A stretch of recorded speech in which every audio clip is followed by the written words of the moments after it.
Okay. నేను previous వీడియోలో పుస్తకంలో నా మొబైల్ కెమెరాతో వీడియో రికార్డ్ చేస్తూ అక్కడ కనిపించింది నేను చదువుతూ వీడియో రికార్డ్ చేసేవాడిని. సో, దానివల్ల వీడియోలో పుస్తకం క్లారిటీగా కనిపించట్లేదు. అలాగే ఆహ్, నా వాయిస్ కూడా పెద్దగా క్లారిటీగా లేదనమాట. సో, దానికోసం మొబైల్‌లో ఏమైనా ఇలాంటి యాప్ ఏమైనా ఉంటదా అని చెప్పి ట్రై చేసి సెర్చ్ చేస్తే మంచి యాప్ ఒకటి కనిపించింది. సో, ఈ యాప్‌లో ఇంగ్లీష్‌లో, తెలుగులో, ఇంకా అరబిక్‌లో క్లియర్‌గా ఉంది. సో, నేను సెర్చ్ చేశాను. చెక్ చేశాను. ఈ యాప్‌లో అండ్ పుస్తకంలో ఉంది సేమా అని. సేమ్ ఇంకా పుస్తకంలో 114 ఉన్నాయి. సో, దీనికి సంబంధించి 114 ఉన్నాయి ఇవన్నీ ఈ సూరాలు. సో, ఎగ్జాక్ట్‌గా ఈ సూరాలు 114 ఉన్నాయి కదా! ఈ 114 సూరాలకి ఎక్స్‌ప్లనేషను సేమ్ ఇంచుమించు కాదు అలాగే ఇచ్చున్నాడు చాలా వరకు. సో, దీనికి సంబంధించి పేజ్ ఓకే ఫైల్. దీనికి సంబంధించి నేను ఇలా రికార్డ్ చేసి పెట్టాలనుకుంటున్నా. ఎందుకంటే దీంట్లో అయితే కొంచెం వాయిస్ క్లారిటీగా ఉంటుంది అండ్ మీకు కూడా నువ్వు చదువుతుంది క్లియర్‌గా కనిపిస్తూ ఉంటుంది కదా! సో, దానికి రిలేటెడ్ అనమాట. ఇందాక ప్రీవియస్ వీడియోస్‌లో నేను 74 వరకు చదివేశాను. 74 పేజెస్ వరకు చదివేశాను. అంటే 74 నెంబర్స్ వరకు చదివేశాను అనుకోండి. పేజెస్ అలా కాదు. 74 నెంబర్ వరకు చదివాను. 72, 74 ఓకే. నేను అక్కడ నుంచి మళ్ళీ స్టార్ట్ చేస్తా. ప్రీవియస్ వీడియోలో ఎక్కడుందంటే ఓకే. వారు ఇలా ఓకే. ఆవు గురించి చూద్దాం.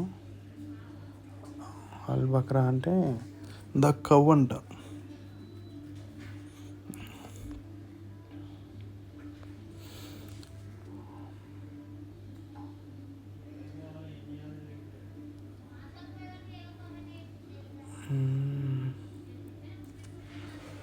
మరియు శనివారం తెలుగు దివ్య ఖురాన్ మరియు శనివారం శాసనం ఉల్లంఘించిన మీ వారి గాథ మీకు బాగా తెలుసు. మేము వారిని నీచులైన కోతుల కండి అని అన్నాము. ఓకే. 66లో ఈ విధంగా మేము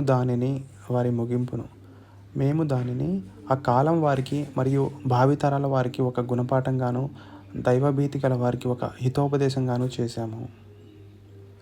మరియు జ్ఞాపకం చేసుకోండి మూసా తన జాతి వారితో అల్లా మిమ్మల్ని ఒక ఆవుని బలి ఇవ్వండి అని ఆజ్ఞాపిస్తున్నాడు అని అన్నప్పుడు వారు ఏమి నీవు మాతో పరిహాసం ఆడుతున్నావా అని పలికారు. అప్పుడు మూసా అన్నాడు, నేను అవివేకులతో కలిసిపోకుండా ఉండాలని నేను అల్లాహ్ శరణు వేడుకుంటున్నాను. వారు అది ఎలాంటిదై ఉండాలో మాకు స్పష్టంగా తెలుపమని నీ ప్రభువుని ప్రార్థించు అని అన్నారు. దీంట్లో చాలా క్లియర్గా ఉంది. పుస్తకంలో ఇంత క్లియర్గా లేదు. మూసా అన్నాడు, నిశ్చయంగా ఆ ఆవు ముసలిది కానీ లేకదూడ కానీ కాకుండా మధ్య వయస్సు గలదై ఉండాలి అని ఆయన అంటున్నాడు. కనుక ఆజ్ఞాపించిన విధంగా చేయండి అని మూసా అన్నాడు అనమాట. వాళ్ళు దాని రంగు ఎలా ఉండాలో మాకు తెలుపమని నీ ప్రభువుని వేడుకో అని అన్నారు. దానికి అతను అన్నాడు, అది మెరిసే పసుపు వన్నె కలిగి చూసేవారికి మనోహరంగా కనిపించాలి అని ఆయన ఆజ్ఞ. అప్పుడు వారు అలా అన్నారు, అసలు ఏ విధమైన ఆవు కావాలో నీవు నీ ప్రభువును అడిగి మాకు స్పష్టంగా తెలుపు. దానిని నిర్ణయించడంలో మాకు సందేహం కలిగింది మరియు నిశ్చయంగా అల్లాహ్ కోరితే మేము తప్పక అలాంటి ఆవును కనుగొంటాము. అతను మూసా అన్నాడు, అల్లాహ్ అంటున్నాడు, ఆ గోవు భూమిని దున్నటానికి కానీ పొలాలకు నీళ్లు తోడటానికి కానీ ఉపయోగించకుండా ఆరోగ్యంగా ఎలాంటి లోపాలు లేకుండా ఉండాలి అని. అప్పుడు వారు అన్నారు, ఇప్పుడు నీవు సత్యం తెచ్చావు, ఇప్పుడు నువ్వు మాకు అర్థమయ్యేలా చెప్పావు. తర్వాత వారు దానిని బలి చేశారు, లేకపోతే వారు అలా చేసేవారని అనిపించలేదు. మరియు జ్ఞాపకం చేసుకోండి, మీరు ఒక వ్యక్తిని చంపి ఆ నిందను ఒకరిపైన ఒకరు మోపుకోసాగారు. కానీ మీరు దాస్తున్న దానిని అల్లాహ్ బయటపెట్టాడు. కనుక మేము దానిని ఆ శవాన్ని ఆ ఆవు మాంసం ఒక ముక్కతో కొట్టండి. ఆ ఆవు ఒక మాంసం ముక్కతో కొట్టండి, అతడు సజీవుడవుతాడు అని ఆజ్ఞాపించాము. ఈ విధంగా అల్లాహ్ మృతులను బ్రతికించి తన సూచనలను మీకు చూపుతున్నాడు. బహుశా మీరు అర్థం చేసుకుంటారేమోనని. కానీ దీని తర్వాత కూడా మీ హృదయాలు కఠినమైపోయాయి. అవి రాళ్ళ మాదిరిగా కాదు, వాటికంటే కూడా కఠినంగా అయిపోయాయి. ఎందుకంటే వాస్తవానికి రాళ్ళలో కొన్ని బ్రద్దలైనప్పుడు వాటి నుండి సెలయేళ్ళు ప్రవహిస్తాయి, మరియు నిశ్చయంగా వాటిలో కొన్ని చీలిపోయి వాటి నుండి నీళ్లు బయటకు వస్తాయి. మరియు వాస్తవానికి వాటిలో మరికొన్ని అల్లాహ్ భయం వల్ల పడిపోతాయి. మరియు అల్లాహ్ మీ కర్మల పట్ల నిర్లక్ష్యంగా లేడు. ఓ విశ్వాసులారా, వారు యూదులు మీ సందేశాన్ని విశ్వసిస్తారని ఆశిస్తున్నారా ఏమిటి? మరియు వాస్తవానికి వారిలో ఒక వర్గం వారు ధర్మవేత్తలు అల్లాహ్ ప్రవచనం విని అర్థం చేసుకొని కూడా బుద్ధిపూర్వకంగా దానిని తారుమారు చేసేవారు కదా. మరియు వారు విశ్వాసులను కలిసినప్పుడు మేము విశ్వసించాము అని అంటారు, కానీ వారు ఏకాంతంలో తమ తెగవారితో ఒకరినొకరు కలుసుకున్నప్పుడు ఏమి అల్లాహ్ మీకు తెలిపింది వారికి తెలుపుతారా? దానితో వారు మీ ప్రభువు ముందు మీతో వాదులాడటానికి మీరు ఇది అర్థం చేసుకోలేరా ఏమిటి అని అంటారు. ఏమి వారికి తెలియదా? వారు యూదులు దాచేది మరియు వెలిబుచ్చేది అంతా అల్లాహ్కు బాగా తెలుసని. మరియు వారిలో యూదులలో కొందరు నిరక్షరాస్యులు ఉన్నారు. వారికి గ్రంథ జ్ఞానం లేదు. వారు కేవలం మూఢ విశ్వాసాలను నమ్ముతూ ఊహలపై మాత్రమే ఆధారపడి ఉన్నారు. కావున ఎవరైతే తమ చేతులారా ఒక పుస్తకాన్ని రాసి దానివల్ల తుచ్చమూల్యం పొందే నిమిత్తం ఇది అల్లాహ్ తరపు నుండి వచ్చింది అని ప్రజలకు చెబుతారో వారికి వినాశనముంది. వారి చేతులు రాసినందుకు వారి వినాశనముంది, మరియు వారు సంపాదించిన దానికి కూడా వారికి వినాశనముంది. ఓకే, ఇది కూడా ఇక్కడ నుంచి చదువుదాం విత్ కెమెరా.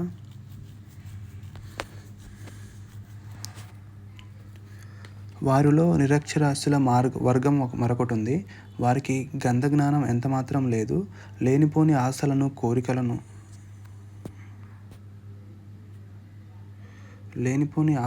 కోరికలను రికార్డ్ అవుతుందిలే. కెమెరా రాగానే కట్ అయిపోయిందేమో అని భయపడ్డాను నేను యాక్చువల్గా. ఓకే, ఇక్కడ ఏంటంటే కేవలం వట్టి ఊహలతో జీవిస్తూ పోతున్నారు. షరియత్తు గ్రంథాన్ని స్వహస్తాలతో రచించి తద్వారా తుచ్చ ప్రయోజనం పొందే నిమిత్తం ఇది అల్లాహ్ వద్ద నుండి వచ్చింది అని ప్రజలకు చెప్పేవారికి వినాశనం తప్పదు. 83, 86 ఇక్కడ 81. ఓకే, ఒక్కొక్కదానికి ఒకటి ఉందన్నమాట. కానీ ఎవరైతే తమ చేతులతో ఒక పుస్తకాన్ని వ్రాసి దానివల్ల తుచ్చమూల్యం పొందే నిమిత్తం, ఇక్కడ ఏముంది, వారి స్వహస్త లిఖిత రచన కూడా వారి వినాశానికి దారితీస్తుంది. వారి ఈ సంపాదన కూడా వారి సర్వనాశనానికి కారణభూతం అవుతుంది. ఇంకా వారు నరక జ్వాలలు మమ్మల్ని ఏమాత్రం ముట్టుకోవు. ఒకవేళ మాకు శిక్ష పడినప్పటికీ అది కేవలం కొన్ని రోజులు మాత్రమే అని అంటారు. వారిని అడగండి, అల్లాహ్ నుండి మీరేమన్నా వాగ్దానం పొందారా? ఆయన దాన్ని భంగం చేయలేకపోవడానికి, లేక అల్లాహ్ బాధ్యత వహించినట్లు మీకు తెలియని విషయాలను మీరు అల్లాహ్కు ఆపాదించి చెబుతున్నారా? అసలు నరకాగ్ని మిమ్మల్ని ఎందుకు ముట్టుకోదు? పాపం సంపాదించి పాపజాలంలోనే ఇరుక్కుపోయేవారు నరకవాసులు. వారు నరకంలోనే శాశ్వతంగా ఉంటారు. విశ్వసించి మంచి పనులు చేసేవారు స్వర్గవాసులు. వారు స్వర్గంలోనే శాశ్వతంగా ఉంటారు. వాస్తవానికి ఎవరు పాపం ఆర్జించారో మరియు తమ పాపం తమను చుట్టుముట్టి ఉన్నదో అలాంటి వారు నరకవాసులు, అందులో వారు శాశ్వతంగా ఉంటారు. మరియు ఎవరైతే విశ్వసించి సత్యార్కాలు చేస్తారో అలాంటి వారు స్వర్గవాసులు, అందులో వారు శాశ్వతంగా ఉంటారు. మరియు మేము ఇజ్రాయేలు సంతతి వారి నుండి ఇలా తీసుకున్న వాగ్దానం, మీరు అల్లాహ్ను తప్ప మరెవరిని ఆరాధించకూడదు, మరియు తల్లిదండ్రులను, బంధువులను, అనాథులను యాచించని పేదవారిని ఆదరించాలి మరియు ప్రజలను సహృదయంతో పలకరించాలి. నమాజును స్థాపించాలి మరియు జకాత్ ఇవ్వాలి. అటు పిమ్మట మీలో కొందరు తప్ప మిగతా వారంతా తిరిగిపోయారు. మీరంతా మరియు మేము మీ నుండి తీసుకున్న మరొక వాగ్దానాన్ని జ్ఞాపకం చేసుకోండి. మీరు మీ తోటివారి రక్తాన్ని చిందించకూడదని మరియు మీ వారిని వారి ఇండ్ల నుండి పారద్రోలకూడదని అప్పుడు మీరు దానికి ఒప్పుకున్నారు మరియు దానికి స్వయంగా మీరే సాక్షులు. ఇక్కడ మేము ఇజ్రాయేలు సంతానం నుండి మరొక వాగ్దానం తీసుకున్నాము. దానిని కూడా జ్ఞాపకం తెచ్చుకోండి. అల్లాను తప్ప మరెవరిని ఆరాధించకూడదు. తల్లిదండ్రులను, బంధువులను, అనాథలను, నిరుపేదలను ఆదరించాలి. ప్రజలను సహృదయంతో పలకరించాలి. నమాజును స్థాపించాలి. జకాత్ ఇవ్వాలి. కానీ కొందరు తప్ప మీరంతా వాగ్దాన భంగం చేశారు. ఇప్పటికీ మీరు దానిని లక్ష్య పెట్టడం లేదు. మేము మీ నుండి తీసుకున్న మరొక వాగ్దానాన్ని గుర్తుకు తెచ్చుకోండి. మీరు ఒకరినొకరు చంపుకోరాదు, గృహాల నుండి బహిష్కరించుకోరాదు. దానిని మీరు అంగీకరించారు. దానికి మీరే స్వయంగా సాక్షులు. కానీ మీరే నేడు మీ సోదరులను సంహరిస్తున్నారు. మీలోని ఒక వర్గం వారిని మీరు ఇండ్ల నుండి బహిష్కరిస్తున్నారు. దౌర్జన్యంగా, అన్యాయంగా మీరు వారికి వ్యతిరేకంగా ముఠాలను కడుతున్నారు. వారు మీ వద్దకు యుద్ధ ఖైదీలుగా వచ్చినప్పుడు వారి వియోచన ధనం విషయంలో మీరు బేరం చేస్తున్నారు. అసలు మీరు వారిని ఇళ్ల నుండి బహిష్కరించడమే అధర్మం. మీరు దైవ గ్రంథంలో ఒక భాగాన్ని విశ్వసించి మరొక భాగాన్ని తిరస్కరిస్తారా? మీలో ఇలా చేసేవారిని ఇహలోక జీవితంలో ఘోర అవమానానికి, పరలోకంలో తీవ్రమైన బాధకు గురి చేయడం తప్ప మరొక శిక్ష ఏముంటుంది? మీ చేష్టలు అల్లాహకు తెలియకుండా లేవు. జాగ్రత్త! పరలోకాన్ని విక్రయించి దానికి బదులుగా ప్రాపంచిక జీవితాన్ని కొనుక్కున్నవారు వీరే. కనుక వారికి పడే శిక్ష తగ్గదు, వారికి ఏ సహాయము లభించదు అని చెప్పి ఉందన్నమాట ఇక్కడ 87లో. మరియు వాస్తవంగా మేము మూసాకు గ్రంథాన్ని ప్రసాదించాము. ఇక్కడ మేము మూసాకు దివ్య గ్రంథం ప్రసాదించాము. ఇక్కడేమో మరియు వాస్తవంగా మేము మూసాకు గ్రంథాన్ని, తౌరాత్ను ప్రసాదించాము మరియు అతని తర్వాత వరుసగా ప్రవక్తలను పంపాము. చివరకు మర్యం కుమారుడైన ఈసాకు స్పష్టమైన సూచనలు ఇచ్చి పంపాము. పరిశుద్ధాత్మ ద్వారా అతనికి సహాయం చేశాము. మీ మనోవాంఛలకు ప్రతికూలంగా ఉన్న దానిని తీసుకొని ఏ ప్రవక్త అయినా మీ వద్దకు వచ్చినప్పుడు మీరు ఆయన పట్ల తలబిరుసుతనంతో ప్రవర్తించారు. కొందరిని తిరస్కరించారు, మరికొందరిని చంపారు. ఇదేమి వైఖరి? వారు మా హృదయాలు సురక్షితంగా ఉన్నాయి అని అంటారు. కాదు, అది నిజం కాదు. అసలు విషయం ఏంటంటే వారి అవిశ్వాస వైఖరి కారణంగా అల్లా వారిని శపించాడు. కనుక వారు విశ్వసించడం అనేది కాని పని. అల్లా నుండి వారి వద్దకు ఇప్పుడు వచ్చిన గ్రంథం పట్ల వారి ప్రవర్తన ఎలా ఉంది? వారి వద్ద పూర్వం నుండే ఒక దైవ గ్రంథాన్ని ఈ గ్రంథం ధృవీకరిస్తున్నప్పటికీ దీని రాకకు ముందు అవిశ్వాసులపై విజయం ప్రసాదించు అని వారు ప్రార్థిస్తూ వచ్చినప్పటికీ తీరా అది వచ్చిన తర్వాత వారు దానిని గుర్తించి కూడా తిరస్కరించారు. అటువంటి తిరస్కారులపై అల్లాహ్ శాపం అవతరించుగాక. తన హృదయాలను తృప్తిపరచడానికి వారు అనుసరించే మార్గం ఎంత నీచమైనది. అల్లాహ్ తన ఇష్టానుసారం తన దాసులతో ఒకరిపై తన అనుగ్రహం అవతరింపచేశాడనే ద్వేషం వల్ల వారు అల్లాహ్ పంపిన ఆ ఉపదేశాలను తిరస్కరిస్తున్నారు. కనుక వారు ఆగ్రహానికి గురి అయ్యారు. ఇటువంటి అవిశ్వాసులకు తీవ్ర పరాభవంతో కూడుకున్న శిక్ష పడుతుంది.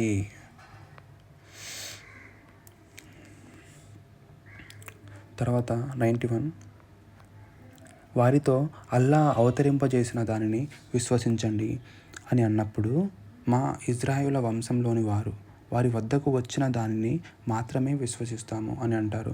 తమ గ్రంథం అంటే వారితో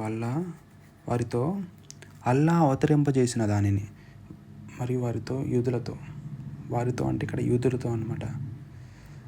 అల్లాహ్ అవతరింపజేసిన దానిని, ఈ ఖురాన్ను విశ్వసించండి అని అన్నప్పుడు వారు మా ఇజ్రాయెల్ వారిపై అవతరింపజేయబడిన దానిని మాత్రమే మేము విశ్వసిస్తాము అని అంటారు. మరియు దాని తర్వాత వచ్చినది ఈ ఖురాన్ సత్యమైనప్పటికీ మరియు వారి వద్దనున్న దానిని ధృవపరుస్తున్నప్పటికీ ఈ ఖురాన్ను తిరస్కరిస్తున్నారు.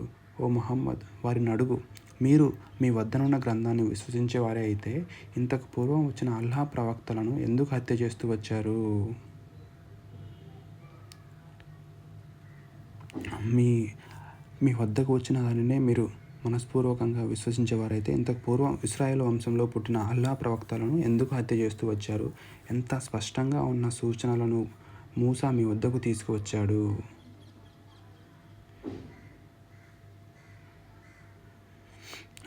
అతను కొంచెం అటు పోగానే మీరు ఆవుదొడను ఆరాధ్య దైవంగా చేసుకున్నారు. ఎంత దుర్మార్గులు మీరు!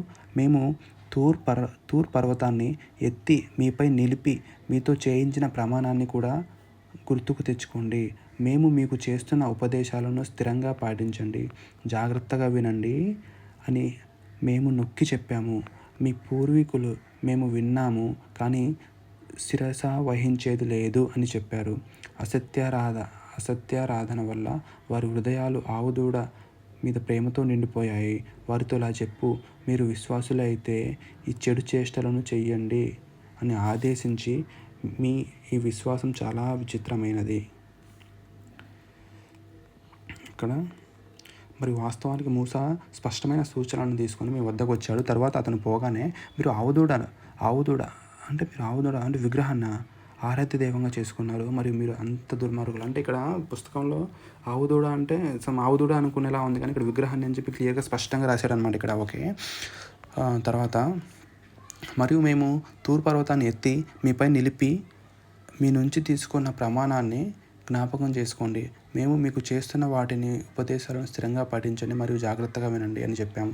వారు మేము విన్నాము కానీ అతిక్రమిస్తున్నాము అని అన్నారు. వారి సత్య తిరస్కారం వలన వారి హృదయాలలో ఆవుదూడ ప్రేమ నిండిపోయింది. వారితో మీరు విశ్వాసులైతే ఈ చెడు చేష్టలను చేయమని మిమ్మల్ని ఆదేశించే మీ విశ్వాసం చాలా చెడ్డది. ఇక్కడ చాలా విచిత్రమైందని చెప్పి రాశారనమాట. తర్వాత 94 వారితో ఇలాను, ఒకవేళ అల్లా వద్దనున్న పరలోక నివాసం మానవులందరికీ కాక కేవలం మీకు మాత్రమే ప్రత్యేకించబడి ఉంటే మీరు మీ ఈ అభిప్రాయంలో సత్యవంతులే అయితే మీరు మరణాన్ని కోరండి. 94 ఇక్కడ ఏముందంటే, ఇంకా వారిని ఇలా అడుగు, ఒకవేళ అల్లా వద్ద పరలోక నివాసం మానవులందరికీ కాక కేవలం మీకు మాత్రమే ప్రత్యేకించబడితే మీరు మీ అభిప్రాయంలో సత్యవంతులే అయితే మీరు మరణాన్ని తప్పక కోరాలి అని ఉందన్నమాట ఇక్కడ. తర్వాత కానీ వారు ఎన్నటికీ దానిని కోరరు, ఎందుకంటే వారు తమ చేతులారా చేసి పంపినవి తమ కర్మలు వారికి బాగా తెలుసు. ఈ దుర్మార్గుల విషయం అల్లాహకు బాగా తెలుసు. వారు ఎప్పటికీ మరణాన్ని కోరరు అనే విషయాన్ని నమ్ము, ఎందుకంటే వారు స్వహస్తాలతో సంపాదించి అక్కడకు పంపిన దాని కారణంగా వారు అక్కడికి వెళ్ళడానికి ఇష్టపడరు. బాగా తెలుసు. ఇది బాగుంది. అంటే పుస్తకంలో కంటే కూడా ఇక్కడ బాగుంది. మరియు నిశ్చయంగా జీవితం పట్ల సర్వజనుల కంటే ఎక్కువ వ్యామోహం వారిలోనే ఉందనే విషయం నీవు గ్రహిస్తావు. యూదులలోనే ఉందనే విషయం నీవు గ్రహిస్తావు. ఈ విషయంలో వారు ముష్రికులను కూడా మించిపోయారు. వారిలో ప్రతి ఒక్కడు 1000 సంవత్సరాలు బ్రతకాలని కోరుతుంటాడు, కానీ దీర్ఘాయుర్దాయం వారిని శిక్ష నుండి తప్పించలేదు మరియు వారు చేసేదంతా అల్లాహ్ చూస్తున్నాడు. దీర్ఘాయుర్దాయం వారి శిక్ష. తర్వాత 97 ఓ ప్రవక్త, వారితో ఇలాను, జిబ్రీల్ పట్ల విరోధం ఉన్న ప్రతివాడు ఈ యథార్థాన్ని గ్రహించాలి. అల్లాహ్ ఆజ్ఞతోనే అతను ఈ ఖురాన్ను నీ హృదయంపై అవతరింపజేశాడు. పూర్వం వచ్చిన అన్ని దివ్య గ్రంథాలను ఇది ధృవీకరిస్తున్నది మరియు విశ్వసించే వారికి ఇది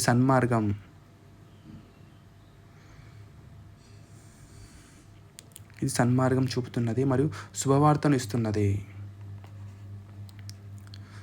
అల్లాహకు, ఆయన దూతలకు, ఆయన ప్రవక్తలకు, జిబ్రీల్కు మరియు మీకాయిల్కు ఎవరు శత్రువులో నిశ్చయంగా అలాంటి సత్య తిరస్కారులకు అల్లాహ్ శత్రువు. ఇక్కడ అర్థం కాలేదు. విశ్వసించే వారికి అది హితోపదేశం సాఫల్యం సిద్ధిస్తుందని తెలిపే శుభవార్త. జిబ్రీల్ పట్ల వారికి ఉన్న విరోధానికి కారణం ఇదే అయితే వారికి ఇలా తెలుపు. అల్లాహకు, ఆయన దూతలకు, ఆయన ప్రవక్తలకు, జిబ్రీల్కు, మికాయలకు ఎవరు శత్రువులో అటువంటి అవిశ్వాసులకు అల్లాహ్ శత్రువు. దీనికి కింద మీనింగ్ ఒకటి రాశారనమాట. ఏంటంటే, మహాప్రవక్త మహమ్మద్ సాసం ఆగమనానికి పూర్వం యూదులు ఒక ప్రవక్త కొరకు ఆతృతతో నిరీక్షించేవారు. ఆయన ఆవిర్భావం గురించి వారి ప్రవక్తలు జోస్యం చెప్పారు. ఇంకా ఆయన త్వరగా రావాలని, ఆయన వస్తే అవిశ్వాసుల ప్రాబల్యం నశించి మళ్ళీ తమ ఔన్నత్యపు యుగం ప్రారంభమవుతుందని ప్రార్థించేవారు. దీన్ని ఈ విధంగా కూడా అనువాదం చేయవచ్చు: ఎంత నీచమైన వస్తువు అది, దానికోసం వారు తమ ప్రాణాలను సైతం అమ్మివేశారు. అంటే తమ సాఫల్యాన్ని, తమ సౌభాగ్యాన్ని, తమ మోక్షాన్ని బలి చేశారు. రాబోయే ప్రవక్త తమ జాతి నుండే ఉద్భవించాలని వారు కోరుకునేవారు. కానీ వారు తాము హీనంగా చూసే మరొక జాతిలో ఆయన పుట్టడం వలన వారు ఆయనను తిరస్కరించారు. వారి భావం ఏమిటంటే, అల్లా వారిని అడిగి మరీ ప్రవక్తను పంపి ఉండవలసింది. సరిగ్గా అర్థంగానే రాశాడు ఇక్కడ. సరే, ఓకే. 99 చదువుదాం. 99.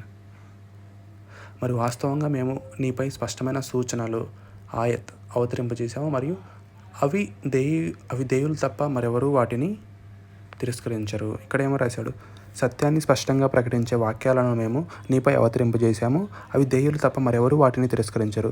వారు ఏదైనా వాగ్దానం చేసినప్పుడల్లా వారిలోని ఏదో ఒక వర్గం దానిని త్రోసిపుచ్చడం ఎల్లప్పుడూ జరుగుతూ రాలేదా? అంతేకాదు, మనపూర్వకంగా మరియు వారి దగ్గర పూర్వం నుంచే ఉన్న దానిని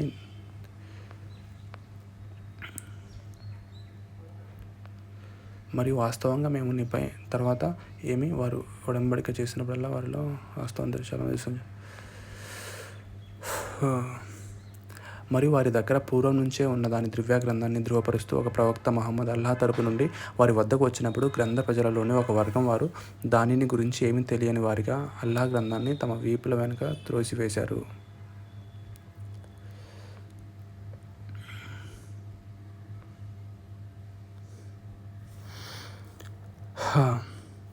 సరే, ఇక్కడ ఏంటంటే మనస్పూర్వకంగా విశ్వసించిన వారు చాలామంది వారిలో ఉన్నారు. వారి వద్ద పూర్వం నుంచే ఉన్న దైవ గ్రంథాన్ని ధృవపరుస్తూ ఏ ప్రవక్త అయినా అల్లాహ్ తరపు నుండి వచ్చినప్పుడు గ్రంథ ప్రజలలోని ఒక వర్గం వారు అల్లాహ్ గ్రంథాన్ని దానిని గురించి ఏమీ తెలియని వారుగా త్రోసిపుచ్చారు. సులైమాను రాజ్యం పేరు చెప్పి శైతానులు ప్రచారం చేసే విషయాలను వారు అనుసరించారు. కానీ వాస్తవంగా సులైమాన్ ఎన్నడూ అవిశ్వాసానికి ఒడిగట్టలేదు. అసలు అవిశ్వాసానికి పాల్పడింది ప్రజలకు చేతబడిని బోధించే శైతానులే. వారు హారూత్ మారుత్ అనే 2 దైవదూతలపై బాబిలోనియాలో అవతరింపజేసిన దాని వెంటపడ్డారు. ఎవరికైనా ఆ విద్యను నేర్పినప్పుడు ఆ దైవదూతలు స్పష్టంగా ఇలా హెచ్చరిక చేసేవారు: జాగ్రత్త, మేము కేవలం ఒక పరీక్ష మాత్రమే, అవిశ్వాసానికి గురికాకు. అయినప్పటికీ వారు భార్యాభర్తలను వేరు చేసే విద్యను ఆ దూతల వద్ద నేర్చుకున్నారు. అల్లాహ్ అనుమతి లేకుండా వారు ఈ విద్య ద్వారా ఎవరికీ ఏమాత్రం హాని కలిగించలేరనే విషయం సుస్పష్టం. ఇక్కడ సుస్పష్టం. కానీ వారు నేర్చుకున్నది వారికి నష్టం కలిగించేదే కానీ లాభం కలిగించేది ఇంత మాత్రం కాదు. ఈ విద్యను కొనేవారికి పరలోక సౌకర్యాలలో ఏమాత్రం భాగం లేదనే విషయం వారికి బాగా తెలుసు. ఎంత తుచ్చమైన సొమ్ముకు బదులుగా వారు తమ ఆత్మలను అమ్ముకున్నారో వారికి తెలిస్తే ఎంత బాగుండేది. వారు విశ్వసించి భయభక్తుల మార్గం అవలంబించి ఉన్నట్లయితే దానికి అల్లాహ్ వద్ద వారికి లభించి ఉండే ప్రతిఫలం ఎంతో శ్రేష్టమైనది. దీనిని వారు గ్రహిస్తే ఎంత బాగుండేదో. ఇక్కడ ఏం రాశారంటే దీనికి సంబంధించి మరియు వారు సులైమాన్ రాజ్య కాలమున శైతానులను పఠించే దానిని జాల విద్యను అనుసరించారు. సులైమాన్ సత్య తిరస్కారి కాలేదు, కానీ నిశ్చయంగా శైతానులు సత్యాన్ని తిరస్కరించారు. వారు బాబీలోనే నగరమందు హారూత్ మారుత్ అనే 2 దేవదూతల ద్వారా తేబడిన జాల విద్యను ప్రజలకు నేర్పించుడిరి. ఎవరికైనా ఆ విద్యను నేర్పేటప్పుడు వారిద్దరు దేవదూతలు ఇలా చెప్పేవారు: నిశ్చయంగా మేము మానవులకు ఒక పరీక్ష కాబట్టి మీరు జాల విద్యను నేర్చుకొని సత్య తిరస్కారులు కాకండి. అయినప్పటికీ వారు ప్రజల భార్యాభర్తలకు ఎడబాటు కలిగించేది జాల విద్య. వారిద్దరి దగ్గర నేర్చుకునేవారు మరియు అల్లాహ్ అనుమతి లేనిది దాని ద్వారా ఎవరికి ఏమాత్రం హాని కలిగించలేరు. మరియు వారు నేర్చుకునేది వారికి నష్టం కలిగించేదే కానీ లాభం కలిగించేది ఎంత మాత్రం కాదు. మరియు వాస్తవానికి దానిని జాల విద్యను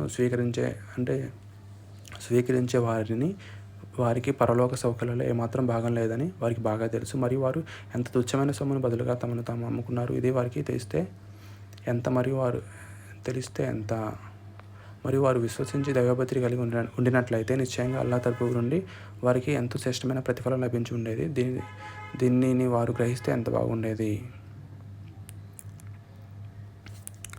ఓకే, తర్వాత 104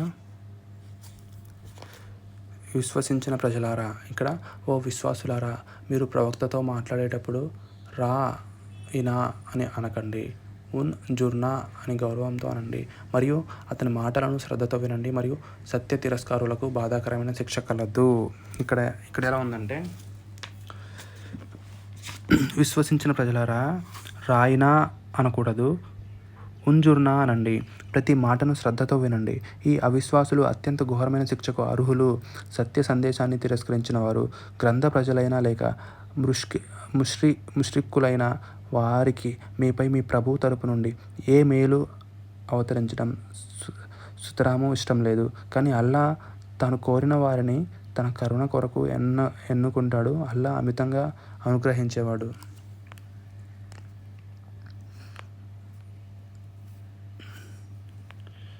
ఓకే, నెక్స్ట్ 106. మేము మా ప్రవచనం ఒక దానిని రద్దు చేసినా లేక మరపింప చేసినా దాని స్థానంలో దానికంటే శ్రేష్టమైన దానిని లేక కనీసం దానితో సమానమైన దానిని తీసుకొస్తాము. అన్నింటి మీద అల్లాహకు సర్వాధికారాలున్న విషయం మీకు తెలియదా?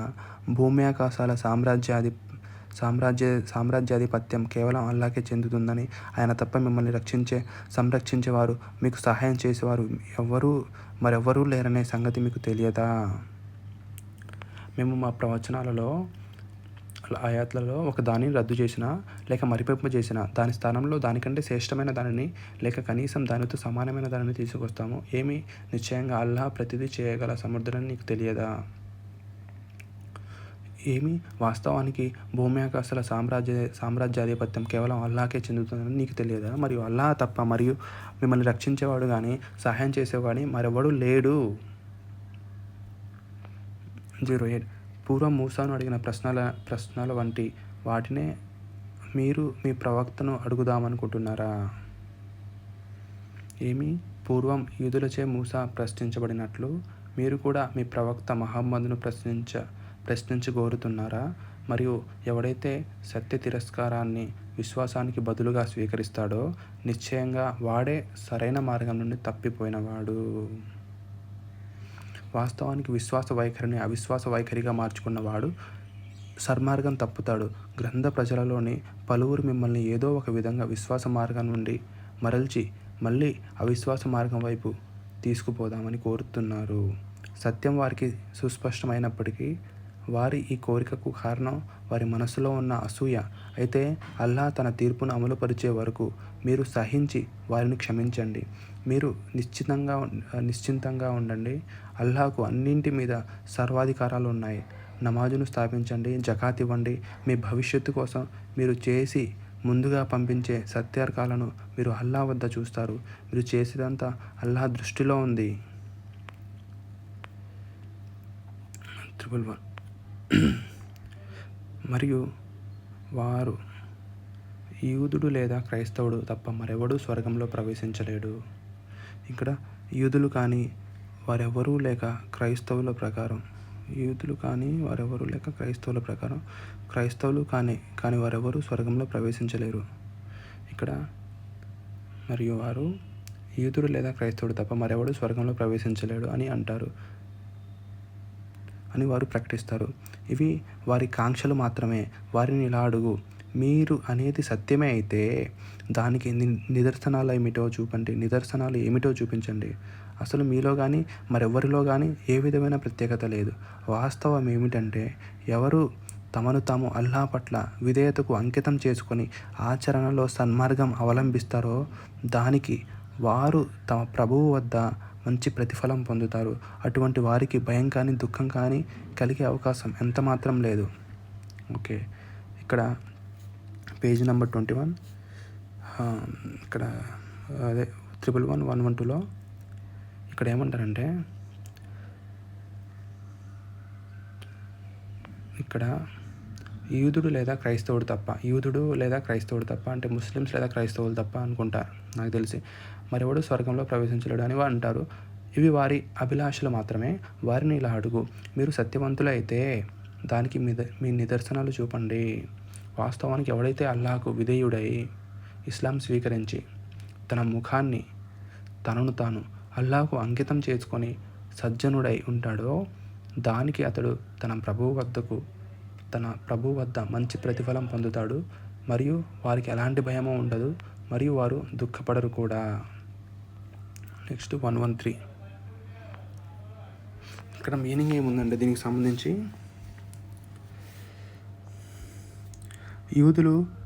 యూదులు ముస్లింల మనస్సులో సృష్టించడానికి ప్రయత్నించిన ఒక ప్రత్యేక సందేహానికి ఇది జవాబు. వారి అభ్యంతరం ఏమిటంటే, ఒకవేళ పూర్వపు గ్రంథాలు కూడా దేవుని తరపు నుండే వచ్చినట్లయితే, ఈ ఖురాన్ కూడా దేవుని తరపు నుండే అయితే, వాటిలోని కొన్ని ఆజ్ఞల స్థానే ఇందులో వేరే ఆజ్ఞలు ఎందుకు ఇవ్వబడ్డాయి? యూదులు రంధ్రాన్వేషణలు చేస్తూ ముస్లింలను రకరకాల ప్రశ్నలు అడిగేవారు. మీ ప్రవక్తను ఇది అడగండి, అది అడగండి అని పురికొల్పేవారు. కనుక అల్లా ఈ వ్యవహారంలో యూదుల వైఖరిని అవలంబించలేదని హెచ్చరిక చేస్తున్నారు. ఓకే, ఇక్కడ 113లో ఏమని ఉందంటే, మరియు యూదులు క్రైస్తవుల వద్ద సత్యధర్మం అనేది ఏదీ లేదు. ఇక్కడ క్రైస్తవుల వద్ద సత్యం అనేది ఏమీ లేదు అని యూదులు అంటారు. యూదుల వద్ద సత్యం అనేది ఏమీ లేదు అని క్రైస్తవులు అంటారు. మరియు క్రైస్తవులు యూదుల వద్ద సత్యధర్మం ఏది లేదని అంటారు. మరియు వారందరూ చదివేది దివ్య గ్రంథమే. ఇలాగే దివ్య గ్రంథం జ్ఞానం లేనివారు బహుదైవారాధకులు కూడా ఇదే విధంగా పలుకుతుంటారు. కావున వారందరిలో ఉన్న అభిప్రాయ భేదాలను గురించి అల్లాహ్ పునరుద్ధాన దినమున వారి మధ్య తీర్పు చేస్తాడు. ఇక్కడ ఏంటంటే కానీ వారు ఉభయులు చదివేది దైవ గ్రంథమే. గ్రంథ జ్ఞానం లేని వాళ్ళు కూడా ఇదే విధంగా ప్రగల్భాలు పలుకుతారు. వీరందరిలో ఉన్న అభిప్రాయ భేదాలను గురించి నిశ్చయంగా అల్లాహ్ ప్రళయ దినం నాడు తీర్పు చెప్తాడు. ప్రళయ దినం నాడు తీర్పు చెప్తాడని చెప్పి ఉన్నాడు అనమాట. నార్మల్గా అంటుంటారు అనమాట, ముస్లిమ్సే స్వర్గానికి వెళ్తారో లేకపోతే క్రిస్టియన్సే స్వర్గానికి వెళ్తారని చెప్పి కొంతమంది అంటుంటారు. దానికి సమాధానం అన్నమాట ఇది. 114లో ఏముందంటే, ఇక్కడ మరియు అల్లా మస్జిద్లలో ఆయన నామస్మరణం నిషేధించి వాటిని నాశనం చేయడానికి పాటుపడే వారి కంటే ఎక్కువ దుర్మార్గులు ఎవరు? అలాంటి వారు వాటిలో మస్జిద్లలో ప్రవేశించడానికి అర్హులు కారు. వారు ఒకవేళ ప్రవేశించినా భయపడుతూ ప్రవేశించాలి. వారికి ఇహలోకంలో పరాభవం ఉంటుంది మరియు పరలోకంలో ఘోర శిక్ష ఉంటుంది. అల్లా ఆరాధనాలయాలలో ఆయన నామ సంస్కరణను నిషేధించి వాటి వినాశనానికి ఒడికట్టే వాని కంటే పరమ దుర్మార్గుడు ఎవరు? అటువంటి వారు ఆ ఆరాధన ఆలయాలలో అడుగు పెట్టడానికి అర్హులు కారు. ఒకవేళ వారు వాటిలో ప్రవేశించినా భయపడుతూ ప్రవేశించాలి. కానీ వారికి ప్రపంచంలో తీవ్ర పరాభవము, పరలోకంలో ఘోర శిక్ష తప్పవు. అంటే ఎవడైతే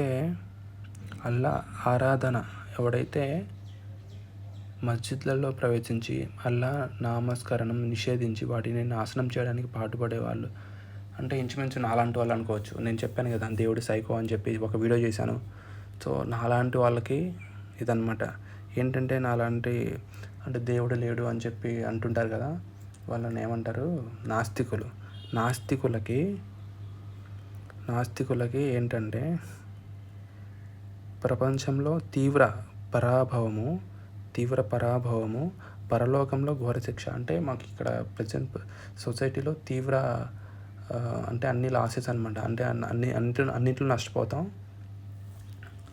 ఒక రకంగా అలాగే జరిగినట్టుంది. అన్నింటిలో నష్టపోతాం అండ్ పరలోకంలో తీవ్ర శిక్ష ఉంటుందని చెప్పి ఖురాన్లో కూడా చెప్పేశారనమాట. ఓకే, నెక్స్ట్ 115లో పశ్చిమాలని అంటే మరియు తూర్పు పడమరలు అల్లాహకే చెందినవి. కావున మీరు మీ ముఖాలను ఏ దిక్కుకు త్రిప్పినా మీకు అల్లాహ్ సముఖమే లభిస్తుంది. నిశ్చయంగా అల్లాహ్ సర్వవ్యాప్తి, సర్వజ్ఞుడు. ఇక్కడ క్లియర్గా రాసి ఉన్నారు తూర్పు పడమరలు అంటే ఇక్కడ ప్రాక్ పశ్చిమాలన్నీ అల్లావే. మీరు మీ ముఖాన్ని ఏ దిక్కుకు తిప్పినా అక్కడ మీకు అల్లా సమ్ముఖం లభిస్తుంది. అల్లా అంతటా వ్యాపించున్నాడు. ఆయన అంతా తెలిసినవాడు. అంటే ఇక్కడ దేవుడు అన్ని వైపులా ఉంటాడు. ఎటు చూసిన దేవుడే. నువ్వు తలకాయ ఎటు తిప్పిన దేవుడు నీకు కనిపిస్తాడని చెప్పి ఇక్కడ పేజ్ నెంబర్ 22 114 సూరాలో ఇలా 115 సూరాలో ఇలా చెప్పారనమాట. సో నువ్వు ఎటు చూసినా దేవుడు ఉంటాడనమాట. సో దాని రిలేటెడ్ అంటే నార్మల్గా ముస్లిమ్స్ చెప్తూ ఉంటారనమాట. ఖుద్బా ఎటు సైడ్ ఉంటుందంటే నిద్రపోతున్నప్పుడు అంటుంటారనమాట, మీరు ఇటువైపు తల తిప్పి పడుకోండి, ఇటువైపు దేవుడు ఉంటాడు. అంటే ఇటువైపు దేవుడు ఉంటాడు కాదు, ఇటువైపు మక్కా ఉంటుందని చెప్పి దాని అర్థం అనుకుంటా. సో ఇటువైపే తిరిగి నమాజ్ చదవాలి, ఇటువైపు తిరిగి నమాజ్ చదవకూడదు అని చెప్పి కూడా అంటుంటారు. మరి అది ఎంతవరకు కరెక్ట్ కాదు కదా. మనకి నచ్చిన వైపు తిరిగి నమాజ్ చదువుకోవచ్చు అని చెప్పి ఇక్కడ క్లియర్గా ఖురాన్లో మెన్షన్ చేస్తున్నారనమాట. క్లియర్గా ఇటువైపున ఎలా ఉంటాడు, ఇటువైపున మనం తిరిగి నమాజ్ చదువుకోవచ్చు అని చెప్పి దాని ఉద్దేశం అని నాకు అర్థమైంది. మరి అంతే కదా. తర్వాత 116లో మరియు వారు అల్లా ఒక కుమారుణ్ణి కలిగి కన్నాడు అని అంటారు. ఆయన సర్వలోపాలకు అతీతుడు. వాస్తవానికి భూమి ఆకాశాలలో ఉన్నవన్నీ ఆయనకు చెందినవే. అవన్నీ ఆయనకు విధేయులే ఉన్నాయి. ఆయనే ఆకాశాలను మరియు భూమిని ఏ నమూనా లేకుండా సృష్టించినవాడు. మరియు ఆయన ఏదైనా చేయాలని నిర్ణయించుకున్నప్పుడు దానిని కేవలం అయిపో అని ఆజ్ఞాపిస్తాడు. అంతే, అది అయిపోతుంది అని చెప్పి ఇక్కడ రాశారనమాట 117లో. అల్లా ఒకరిని తన కుమారుడుగా చేసుకున్నాడు అని వారు అంటారు. కానీ అల్లాహ్ ఆ విషయాలకు అతీతుడు. ఆయన అత్యంత పవిత్రుడు. అసలు యథార్థం ఏమిటంటే భూమి ఆకాశాలలో ఉన్నవన్నీ ఆయన సొంతమే. అవన్నీ ఆయన ఎడల విధేయతకు అంకితమైనవే. ఆయన ఆకాశాలకు భూమండలానికి సృష్టికర్త. తాను ఒక నిర్ణయం తీసుకున్నప్పుడు ఆయన దానిని కేవలం అయిపో అని ఆజ్ఞాపిస్తారంట. అది వెంటనే అయిపోతుంది. తర్వాత 118లో మరియు అజ్ఞానులు అంటే అల్లా స్వయంగా మాతో ఎందుకు మాట్లాడాడు అంటే ఎగ్జాక్ట్గా నాలాంటి వాళ్ళు అజ్ఞానులు. సో ఇక్కడ ఖురాన్లో నాలాంటి వాళ్ళ గురించి క్లియర్గా మెన్షన్ చేసి చెప్పాడనమాట. ఇక్కడ అల్లా మాతో ఎందుకు మాట్లాడాడు, లేక మా వద్దకు ఏదైనా సూచన ఎందుకు రాదు అని అడుగుతారు. వారికి పూర్వం వారు కూడా ఇదే విధంగా అడిగేవారు. వారందరి మనస్తత్వాలు ఒకే విధమైనవి. వాస్తవానికి దృఢ నమ్మకం ఉన్న వారికి మేము మా సూచనలను స్పష్టపరుస్తాము. ఇక్కడ అల్లా స్వయంగా నాతో ఎందుకు మాట్లాడాడు, లేక ఏదన్నా సూచన మా వద్దకు ఎందుకు రాదు అని అజ్ఞానులు అడుగుతారు. వారికి పూర్వం వారు కూడా ఇవే ప్రశ్నలను అడిగేవారు. సన్మార్గం తప్పిన వారందరినీ మనస్తత్వాలు ఒక్కటే. సన్మార్గం తప్పిన అందరి మనస్తత్వాలు ఒక్కటే. నమ్మేవారికి మేము మా సూచనలను స్పష్టం చేశాము. దీనికంటే స్పష్టమైన సూచన మరొకటి ఏముంటుంది. సత్యజ్ఞానం ప్రసాదించి నిన్ను మేము శుభవార్త తెలిపేవానిగా, హెచ్చరిక చేసేవానిగా పంపాము. నరకవాసం ఎన్నుకున్న వారిని గురించి నీవు ఎంతమాత్రం బాధ్యుడవు, జవాబుదారుడు కావు. ఇక్కడ నిశ్చయంగా మేము నిన్ను ఓ మహమ్మద్ సత్యాన్ని ప్రసాదించి శుభవార్తనిచ్చేవానిగా మరియు హెచ్చరిక చేసేవానిగా పంపాము. మరియు భగభగమండే నరకాగ్నికి గురయ్యే వారిని గురించి నీవు ప్రశ్నించబడవు. అంటే భగభగమండే నరకాగ్నికి గురయ్యేవాడిని అంటే నేనే అనమాట. సో నా గురించి ఇక్కడ నన్ను భయపెట్టాడు అనమాట. ఈ ఖురాన్ గ్రంథంలో నాకు భయం వచ్చేలా ఇక్కడ భగభగమండే నరకాగ్ని గురించి ఎక్స్ప్లెయిన్ చేసి నన్ను భయపెడుతున్నాడు అనమాట.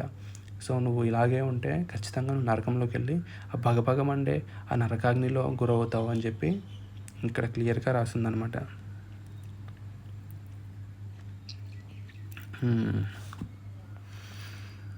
ఇది చదివిన తర్వాత నాకు అర్థం కావట్లేదు ఎందుకు ఇలా రాశారా అని. ఓకే, తర్వాత నీవు మహమ్మద్ మరియు యూదులైన క్రైస్తవులైన నీవు వారి మతమును అనుసరించే వరకు వారు నీతో సంపన్నులు కారు. నీవు నిశ్చయంగా అల్లాహ్ చూపిన మార్గమే సన్మార్గం అని చెప్పు. మరియు నీకు జ్ఞానం లభించిన తర్వాత కూడా నీవు వారి కోరికలను అనుసరిస్తే అల్లాహ్ నుండి నిన్ను రక్షించేవాడు కానీ సహాయపడేవాడు కానీ ఎవ్వడూ ఉండడు. యూదులైన క్రైస్తవులైన, యూదులు అంటే ఎవరు నాకు తెలియదు, క్రైస్తవులు అంటే తెలిసిందే కదా. ఇక్కడ ఏమో రాశారంటే నీవు మహమ్మద్ వారి విధానాన్ని అవలంబించినంత వరకు యూదులు క్రైస్తవులు నీవంటే సంతోషం వ్యక్తం చెయ్యరు. ఓకే. మహమ్మద్ చెప్పిన దారిని నువ్వు అనుసరిస్తే యూదులు అండ్ క్రైస్తవులు నీవంటే సంతోషం వ్యక్తం చేయరు. అల్లాహ్ చూపిన మార్గమే సరైన మార్గమని నీవు వారికి స్పష్టం చేయి. దివ్య జ్ఞానం నీ వద్దకు వచ్చిన తర్వాత కూడా ఒకవేళ నీవు వారి కోరికలకు లొంగిపోతే నిన్ను అల్లాహ్ పట్టు నుండి రక్షించే మిత్రుడు, సహాయుడు ఎవ్వడూ లేడు. మేము గ్రంథాన్ని ప్రసాదించిన వారు దానిని పఠించవలసిన విధంగా పఠిస్తారు. దానిని ఖురాన్ను వారు హృదయపూర్వకంగా విశ్వసిస్తారు. దాని ఎడల తిరస్కార భావం చూపేవారే అసలు నష్టపడేవారు. అంటే 121లో ఏముంది? మరియు 121 ఇది. మేము దివ్య గ్రంథాన్ని ప్రసాదించిన వారు యూదులు మరియు క్రైస్తవులు దానిని తమ గ్రంథాన్ని కర్తవ్యంతో పఠించవలసిన విధంగా పఠిస్తే అలాంటి వారు ఈ ఖురాన్ను విశ్వసిస్తారు మరియు ఈ ఖురాన్ను తిరస్కరించే వారే నష్టపడతారు. తర్వాత 122లో ఇజ్రాయేలు వంశీయులారా, ఇక్కడ ఓ ఇజ్రాయేల్ సంతతి వారా, నేను మీకు ప్రసాదించిన అనుగ్రహాన్ని జ్ఞాపకం చేసుకోండి మరియు నిశ్చయంగా నేను మిమ్మల్ని మీ కాలంలోని సర్వలోకాల వారికంటే ఎక్కువగా ఆదరించాను. ఇక్కడ ఇజ్రాయేల్ వంశీయులారా, నేను మీకు ప్రసాదించిన అనుగ్రహాన్ని జ్ఞాపకం చేయండి. ప్రపంచంలోని అన్ని జాతుల కంటే మిమ్మల్ని నేను ఒక అత్యుత్తమైన జాతిగా ఆదరించాను. భయపడండి. ఆ దినానికి ఆనాడు ఎవరికి ఏమాత్రము ఉపయోగపడరు. ఎవరి నుండి పరిహారం స్వీకరించబడదు. ఏ సిఫారసు ఎవరికి లాభకరం కాదు. ఇంకా ఈ అపరాధులకు ఎక్కడ నుండి ఏ సహాయము లభించదు. 123 కూడా అయిపోయిందనమాట. ఇక్కడ 124 మరొక సందర్భాన్ని కూడా గుర్తుకు తెచ్చుకోండి. ఇబ్రహీంను అతని ప్రభువు కొన్ని విషయాలలో పరిరక్షించాడు. వాటన్నింటిలో అతను పూర్తిగా నెగ్గాడు. అప్పుడు అతని ప్రభువు ఇలా అన్నాడు, నేను నిన్ను మానవులందరికీ నాయకునిగా చేయబోతున్నాను. ఇబ్రహీం తన ప్రభువును ఇలా అడిగాడు, ఈ నీ వాగ్దానం నా సంతానాన్ని కూడా వర్తిస్తుందా? అప్పుడు అల్లాహ్, నా వాగ్దానం దుర్మార్గులైన వారికి వర్తించదు అని సమాధానం చెప్పాడనమాట. సో 124 ఇక్కడ మీనింగ్ ఉంది యాక్చువల్గా దీనికి. అంటే వేరే సూచనల ప్రస్తావన దేనికి? స్వయంగా మహాప్రవక్త వ్యక్తిత్వమే స్పష్టమైన సూచనగా ఉన్నప్పుడు ఆయన ప్రవక్త పదవికి పూర్వపు పరిస్థితులు, ఆయన జన్మించిన జాతి, దేశ, కాల పరిస్థితులు, ఆయన పోషించబడిన తీరు, 40 సంవత్సరాల ఆయన జీవితం, ప్రవక్త అయిన తర్వాత ఆయన నిర్వహించిన మహత్తర కార్యం, ఇదంతా ఒక మహోజ్వలమైన సూచనయే. దీని తర్వాత మరొక సూచన అవసరం ఎంతమాత్రం లేదు.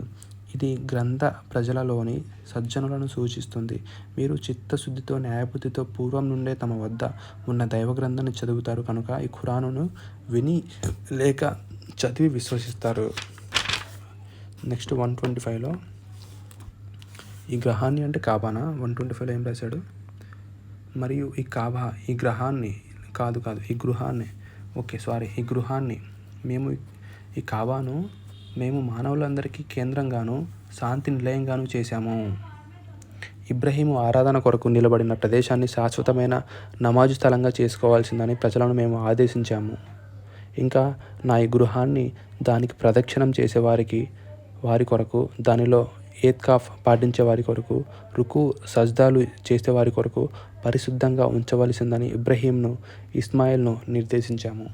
ఇక్కడ ఏం రాశారంటే, ఈ గృహాన్ని మేము మానవులను తరచుగా సందర్శించే కేంద్రం, పుణ్యస్థలంగా మరియు శాంతి నిలయంగా చేసి ఇబ్రహీంను నిలబడిన చోటును మీరు నమాజ్ చేసే స్థలంగా చేసుకోండి అన్న విషయాన్ని జ్ఞాపకం చేసుకోండి. మరియు మేము ఇబ్రహీం మరియు ఇస్మాయిల్లకు నా ఈ గృహాన్ని ప్రదక్షిణ చేసేవారి కొరకు, ఏకాంత ధ్యానం ఏతికాఫ్ పాటించేవారి కొరకు, వంగి రుకు చేసేవారి కొరకు మరియు సజ్దాలు చేసేవారి కొరకు పరిశుద్ధంగా ఉంచండి అని నిర్దేశించాము. కాబానా. నెక్స్ట్ 126లో మరియు జ్ఞాపకం చేసుకోండి, ఇబ్రహీం, ఓ నా ప్రభు, ఈ నగరాన్ని, మక్కాను శాంతియుతమైన నగరంగా చేసి ఇందు నివసించే వారిలో అల్లాహ్ను మరియు అంతిమ దినాన్ని విశ్వసించే వారికి అన్ని రకాల ఫలాలను జీవనోపాధిగా నొసంగు అని ప్రార్థించినప్పుడు అల్లాహ్, మరియు ఎవడూ సత్య తిరస్కారి అవుతాడో అతనికి నేను ఆనందించడానికి కొంతకాలం విడిచిపెడతాను. తర్వాత అతనిని నరకాగ్నిలో బలవంతంగా తోసివేస్తాను. అది ఎంత దుర్భరమైన గమ్యస్థానం అని అన్నాడు. ఇక్కడ 126లో ఆ తర్వాత ఇబ్రహీం అల్లాను ఇలా అర్థించాడనమాట. ప్రభువు, ఈ నగరాన్ని సుఖశాంతుల నగరం చేయి. ఈ నగర వాసులలో అల్లాను, పరలోకాన్ని విశ్వసించే వారికి అన్ని రకాల పండ్లు, ఫలాలు ఆహారంగా ప్రసాదించు.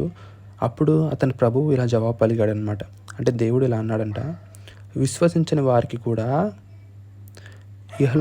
ఇహలోకపు తాత్కాలిక జీవిత అవసరాలను ప్రసాదిస్తాను. కానీ చివరకు వారిని నరకయాతన వైపునకు ఈడుస్తాను. అది అత్యంత దుర్భరమైన నివాస స్థలం. అంటే ఈ 126లో దేవుడు క్లియర్గా చెప్పాడంట. యాక్చువల్గా ఇబ్రహీం గారు అడిగారంట ఇలా అల్లా వారికి అన్నీ ఇవ్వమని చెప్పి. అప్పుడు అల్లా వారికి అన్నీ ఇస్తాను, విశ్వసించిన వాళ్ళకి వాళ్ళ జీవితాన్ని హ్యాపీగా ఎంజాయ్ చేసే అవకాశం వాళ్ళకి ఇస్తాను, కానీ లాస్ట్కి వాళ్ళని ఖచ్చితంగా బలవంతంగా నరకంలోకి తోసేస్తాను అని చెప్పి ఇక్కడ చెప్పారనమాట. నెక్స్ట్ 127లో ఏముందంటే, మరియు జ్ఞాపకం చేసుకోండి, ఇబ్రహీం మరియు ఇస్మాయిల్ ఈ కబా పునాదులను ఎత్తేటప్పుడు ఈ విధంగా ప్రార్థించారు. ఓ మా ప్రభు, మా ఈ సేవను స్వీకరించు. నిశ్చయంగా నీవు మాత్రమే సర్వం వినేవాడువు, సర్వజ్ఞుడవు. ఇబ్రహీము, ఇస్మాయిలు ఇంటి గోడలను ఎత్తేటప్పుడు ఈ విధంగా ప్రార్థించేవారంట. ఓ మా ప్రభువు, మా ఈ సేవను నీవు దయతో స్వీకరించు. నీవు అందరి మొరలు ఆలకించేవాడువు, అన్నీ తెలిసినవాడు. ప్రభువు, మా ఇద్దరిని నీకు విధేయులుగా చేసుకో. పూర్తిగా నీ విధేయతకే అంకితమయ్యే ఒక జాతిని మా సంతతి నుండి ఆవిర్వింపచేయి. నీ ఆరాధన రీతులకు మాకు తెలుపు. మా తప్పులను మన్నించు. నీవు అమితంగా క్షమించేవాడు మరియు అనంతంగా కరుణించేవాడు. ప్రభువు, నీ వాక్యాలు వారికి వినిపించి, నీ గ్రంథాన్ని, దివ్య జ్ఞానాన్ని వారికి బోధించి, వారి జీవితాలను తీర్చిదిద్దే ఒక ప్రవక్తను స్వయంగా వారి జాతి నుండే వారిలో పుట్టించు. నీవు సాటిలేని సర్వాధికారివి, అనుపమ ప్రజ్ఞాశీలివి. అంటే 129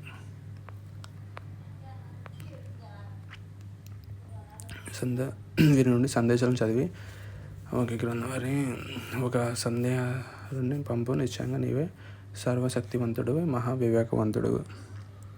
ఇక్కడ మీనింగ్ ఏంటంటే, ఈ వాగ్దానం కేవలం సజ్జనులైన మీ సంతానానికే వర్తిస్తుంది.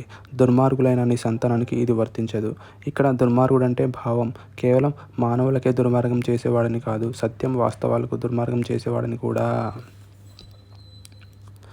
నెక్స్ట్ 130లో, ఇబ్రహీము విధానాన్ని ఒక ద్వేషించేవాడెవడు, తనను తాను అజ్ఞానానికి, అంటే ఇక్కడ ఏం రాశాడు, మరియు ఇబ్రహీం మతం నుండి విముఖుడయ్యేవాడెవడు, తనను తాను అవివేకిగా చేసుకునేవాడు తప్ప.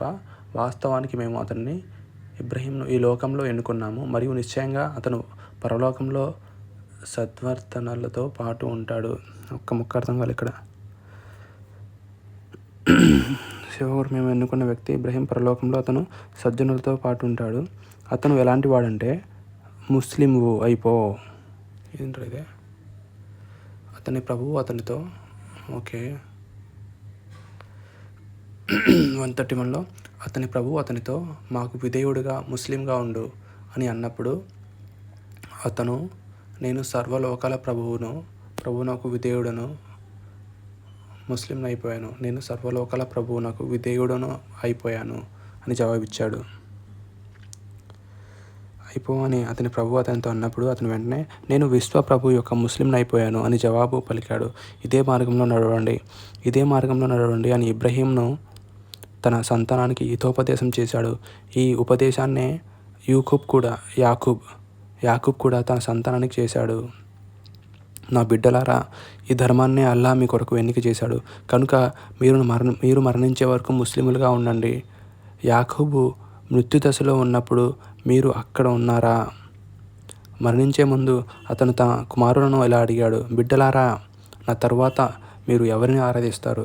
వారంతా ఇలా సమాధానం చెప్పారు, మీరు మీ పెద్దలైన ఇబ్రహీము, ఇస్మాయిలు, ఇస్హాక్ దేవుడుగా. ఇస్హాకా ఇక్కడ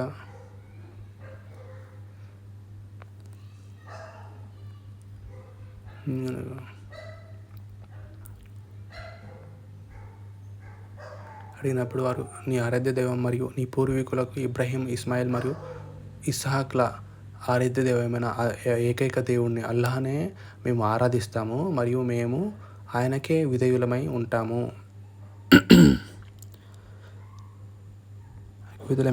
అని చెప్పి అన్నారంట. వారంతా గతించిన ఒక సంఘం. వారు సంపాదించింది వారిది, మీరు సంపాదించేది మీది. వారు చేసిన దాని గురించి మిమ్మల్ని అడగడం జరగదు. అది ఒక గతించిన సమాజం. దాని కర్మల ఫలితం దానికి మరియు మీ కర్మలది మీకు. మరియు వారు చేస్తూ ఉండిన కర్మలను గురించి మీరు ప్రశ్నించబడరు. ఇక్కడ ఎవరి కర్మ వాళ్ళే అనుభవిస్తారని చెప్పి ఇక్కడ రాశారనమాట. 135లో మరియు వారు అంటారు, మీరు యూదులుగా లేదా క్రైస్తవులుగా ఉంటేనే మీకు మార్గదర్శకత్వం లభిస్తుంది. వారితోను వాస్తవానికి మేము అనుసరించేది ఇబ్రాహీం మతం, ఏకదైవ సిద్ధాంతం, హనీఫా మరియు అతను బహుదైవ రాధకుడు కాడు. 131లో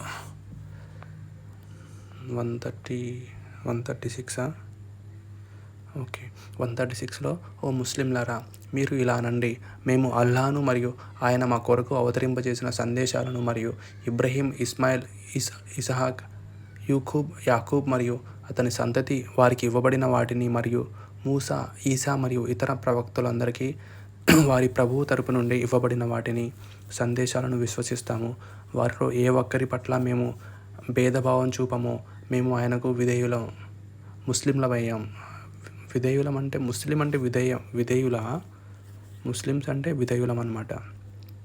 ఆయనకు ముస్లింలమయ్యాం.